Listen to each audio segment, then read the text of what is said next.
everybody, Trenton here at the radio room once again for SoundlinkTV with Outline and Color. How you guys doing? Pretty good. How are you, man? I'm doing great. What about you? Yeah, I'm doing awesome, man. How are you? I'm pretty good. Yeah, well, yeah, you said, yeah. Yeah, so you're out here on this little headliner with some of your friends in Damnation and Vanish and everything, and back on the road after dropping a new record and stuff. So what's it like being in the swing of things again? It's pretty cool. We've known like the dudes in Damnation for like a really long time, so it's cool to reconnect with them. And we've kind of been like watching Vanish from afar for a while, and like we've been digging their sound for a long time, so it's cool to get them on something with us. Yeah. How about you? What's it like for you to be back out here? Oh man, it's awesome. I haven't been on the East Coast in forever, and it's just been a really good time just getting to see everything again, you know, and from where I was then and where I'm at now. Also, you know, love the dudes in Damnation, and we've known them for years and toured with them, you know, when some of them were in a previous project. Yeah. And, you guys in Vanish are fantastic. It's been fun, man. Yeah, this is definitely a bro tour. You guys, you know, like I saw it was the Breeze and Outline and Color, you know, a couple of years ago on that tour, you know, and then you guys, you know, talking back and forth on Facebook, all that stuff. So, I mean, it's kind of like a bro tour, you know, just hanging out with your buds for a couple of weeks and stuff. Yeah. But you guys do have a new record out and stuff. Came out earlier this year, and the response, I'm sure, has shocked you guys because it's been like millions of streams on it and stuff already. So, It's crazy. Yeah, so putting out a new record and everything, especially, you know, I guess being 10 years as a band, you know, because I remember that first EP that came out, you know, and so like what's that journey been like getting back into it and putting out a new record? It's kind of crazy because like you know, like a few years ago we parted with our old singer Casey, and we didn't like 100% know if we were going to keep being a band, and like, you know, we had been on Standby Records for a long time, and everybody knows how that went.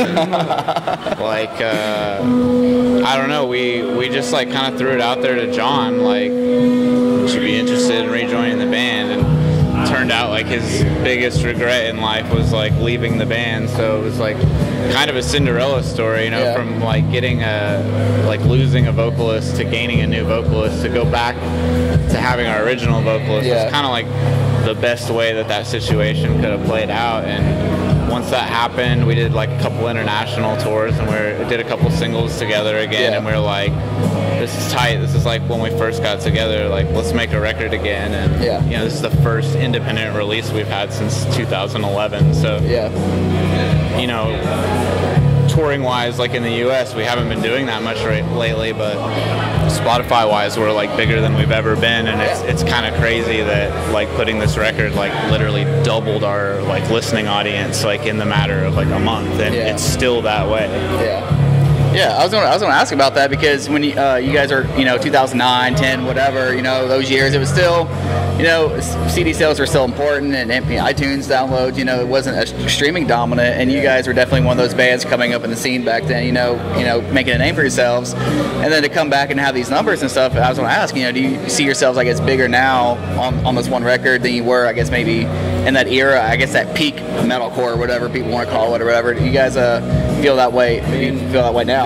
Numbers wise, I would say, yeah, wouldn't we be bigger now, I would think, you know? Yeah, I mean, numbers wise, like, I guess we're like, listening audience wise, we're bigger than we've ever been, but you know, like, we're also 10 years older, so like our expectations, I wouldn't say expectations, but our goals are like, our ambitions are higher than they were. So it's like, in the moment when we were like, when our first single hit 100,000 streams in like less than a week, and like when it kept moving that way, and Spotify's editorial team just like kept hooking it up with everything that we dropped, we were like, oh, this is sick, this is sick, this is sick. And then like once the album was out, we're like, okay, well, now we need like 250,000 first week, you know, like, it's just like every time you hit a mark, like, you just have to like aim higher and aim higher, otherwise you're just like kind of dead in the water. So even though the album just came out like a few months ago, we're already like working on like the next album and like putting together ideas for the next album. And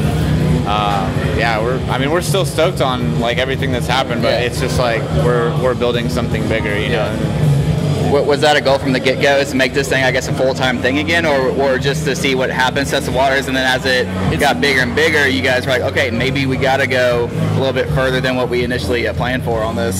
Well, I mean, it's always about being strategic when you plan your tours and what you accept, and getting what you want to do, but more or less, we've never really wanted to have to stop. I mean, there's just been things that have came up, and I mean, we were lucky enough to get to go around the world the last couple of years. I mean, that was amazing.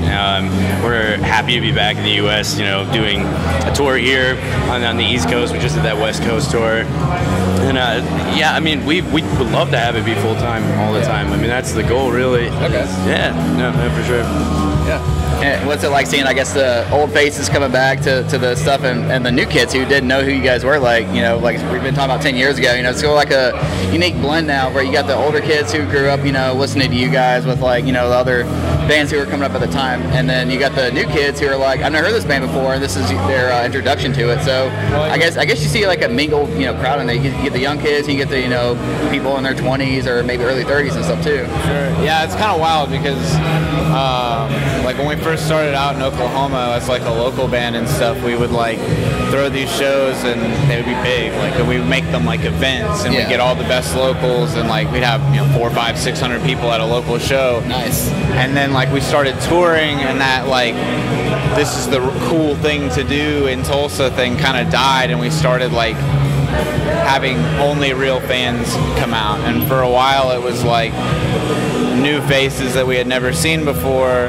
and now that it's like kind of been around long enough to be nostalgic for some of our fans, now we're getting like more of like the, you know, people our age, you know, that got into it with us. Like we played a 21 plus club the other night in New Jersey, and it was like a packed house, and we're like, whoa, like aren't we normally like the 17 to 24 year old demographic? It was kind of crazy to have like that many people like for a 21 plus crowd. Huge eclectic demographic. It's weird. Like there was a guy in a Titleist like golf shirt at that show with like a beard and like a Budweiser. It was like, yeah, dude. Like it's one of those things where like we're always just happy to see any face that comes. But we've had fans that have like started out as kids with us when we were kids that have kids and wives and houses, and I mean it's just crazy to see our fan base, the loyalty. Like it always baffles me. It's crazy. It's awesome.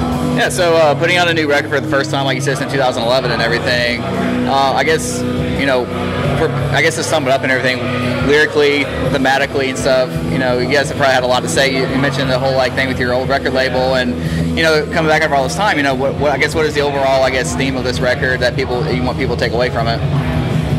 I would say more or less, so Struggle was definitely about Casey and myself's addiction, just our issues that we suffered with. Just it was a really tumultuous, crazy part of my life and his, and we tried to just be honest. That's the whole thing that we've always aspired to be about, is like, yo, be about, you know, write what you're about, I guess.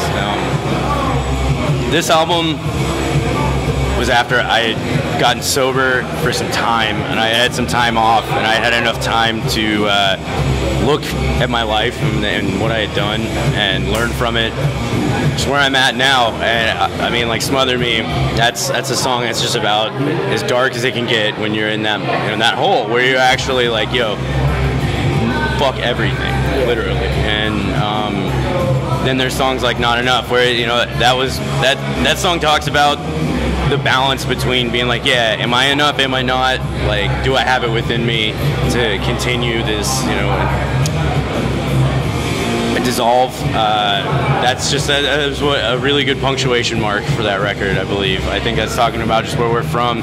We have songs that are about success and triumph now, where it's not all about sadness and hurt. We're down to party now. We're a little older, and it's like, it's just, oh yeah, you can party in so many different ways, you know? Yeah. It's like, it doesn't have to be a fucking bummer, and we're really down with that right now. Okay. Just being positive. Awesome. Sweet. All right, so after this tour, where can we see you guys the rest of the year? What do you guys have going on that you can probably talk about, or if you can't, or what's next for you guys? I can't really like formally announce anything, but we're booked on some stuff in August with like a band that's on Warner Brothers, and we are doing like a full US Canada run in October with like another band that we'll be supporting that I can't really discuss right now. Yeah, that's always like the worst. Yeah. When someone's like, so like, when can we see you again? Festival. I got used to it because of festivals. You know, you go do all these like radio festivals in May. You talk to all these bands. What are you doing this fall?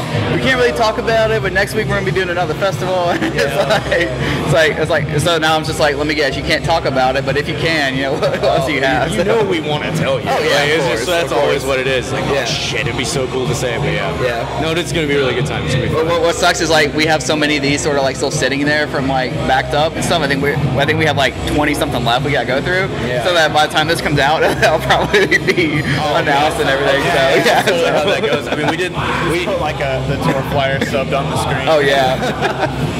That's the best part of that too. Whenever we've done YouTube channel stuff before where they'll be like, maybe you're excited to see it. When I first started, I thought like, oh shit, it's gonna be like a week or two. And they're like, in 6 months, bro. And oh man, it's always a nice like surprise. You know, you forget about it. At this time, the most recent one we have is one with the Knocked Loose drummer from early in May at one of those festivals. Asking him about a record and all that. He can't really say anything. He just says to work on something. We drop it after they've already announced their new record and the pre-orders and all that. So